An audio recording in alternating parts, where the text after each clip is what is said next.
যেখানে ওই ছোট হুজুরটা আমার সাথে ছিল, রাফিকুল ইসলাম মাদানী, ওর উপর যে জুলুম হয়েছিল ওই সময়ে বাস্তব কথা বলছি। আমারে বলছে, হামজা ভাই, আমার হাতির ছেলেরা 12:30টা 1টার দিকে নিয়ে গেছে সৌদিতে, ওরা উলঙ্গ করেছে, আমারে হাতের উপর একটা সিগারেট ধরিয়ে দিয়েছে, একটা অর্ধ উলঙ্গ মেয়ে লোককে আমার পাশে দাঁড়িয়ে ছবি তুলছে, যে এইটা ছেড়ে দেবে।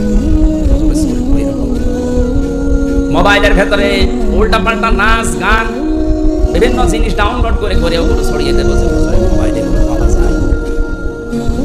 এমন অসহায় ওই সময়, কারণ দুইটা রাস্তায় ব্লক করা, 12:30টার পরে যেন ইমার্জেন্সি কাজ চলছে, কেউ এখানে না আসে। কি ইমার্জেন্সি কাজ চলছে দেখছি, মাজলুম কি আমি সেইটা বোঝানোর জন্য এটা বললাম, কারণ আমি শুনেছি ওর কাছে। শেষেও বলছে, এসআইকে জিজ্ঞাসা করলাম যে ভাই আপনারা যা বলছেন এটা কি হারুন স্যার জানে? 3 ইঞ্চি হারুন বলছে জানে না, মানে হারুনিতে করাচ্ছে। অথচ রিমান্ডে থাকতো কত ভালো ভালো কথা আমার সাথে বলছিল, কত ভালো আচরণ দেখাচ্ছিল, তলে তলে যে এত বড় ক্ষতি করবে আমি বিশ্বাসও করতে পারি না। এই জন্য জিজ্ঞাসা করলাম যে হারুন স্যার কি এটা জানে না, মানে উনি করাচ্ছে। যে এত অসহায় আমার কাছে মনে হচ্ছিল ওই সময়, যে আমার তামাম পৃথিবীতে মনে হয় আল্লাহ বাদে আর কেউ নেই। কিসের মা বাবা আত্মীয় স্বজন বলেন তো, সব শেষ। ওই মুহূর্তে দোয়া করেছেন, আল্লাহ আমাকে যেভাবে যা কিছু ওরা দেখেছে, যারা যারা এর সাথে জড়িত, ওদের সব কিছু ভাবে তুমি দেখিয়ে দিও। আল্লাহ যে কবুল করেছে তার প্রমাণই হারুন। যদি মিথ্যা মনে হয়, আপনি 3 ইঞ্চি শোনেননি? তাম দুনিয়ার মানুষের ভিডিও দেখে ওরা এখন বাইরে আসার কোনো কায়দা আছে? বাইরে আসলে তোমার পিটিয়ে মেরে ফেলবে, আর বের হলেই আওয়াজ শোনে 3 ইঞ্চি। কি একটা আওয়াজ, মহিলারা পর্যন্ত আওয়াজ দিচ্ছে 3 ইঞ্চি। ছোট হুজুরটার মনে হয় 2 ইঞ্চি না, কিন্তু এর কি হইল? ওর যদি 1.5 ইঞ্চি হয়, আল্লাহ ডবল করে এর 3 ইঞ্চি দেখিয়ে অপমান একেবারে সর্বোচ্চ পর্যায়ে পৌঁছিয়ে দিয়েছে।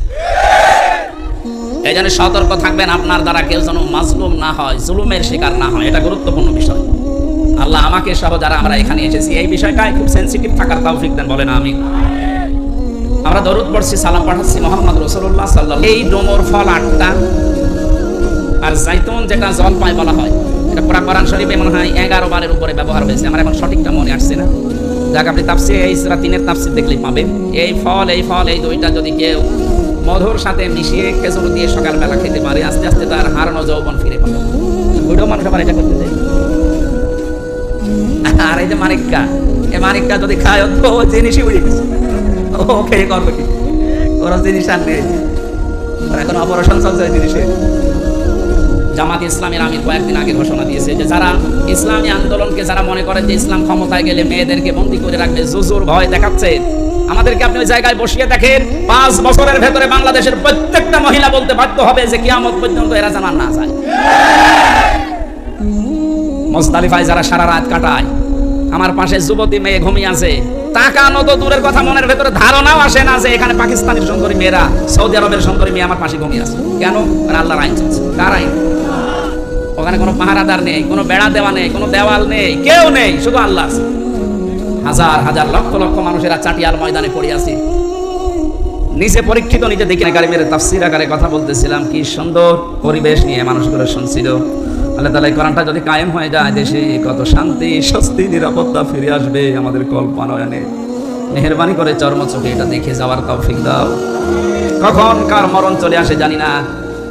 মাহফিলটার আয়োজন করতে গিয়ে এই মসজিদের খতিব, ইমাম, মুয়াজ্জিন সহ এলাকার যত মানুষ কষ্ট স্বীকার করেছে এই ছোট্ট আয়োজনে, আল্লাহ তুমি আয়োজনকে বিশাল আকারে কবুল করো।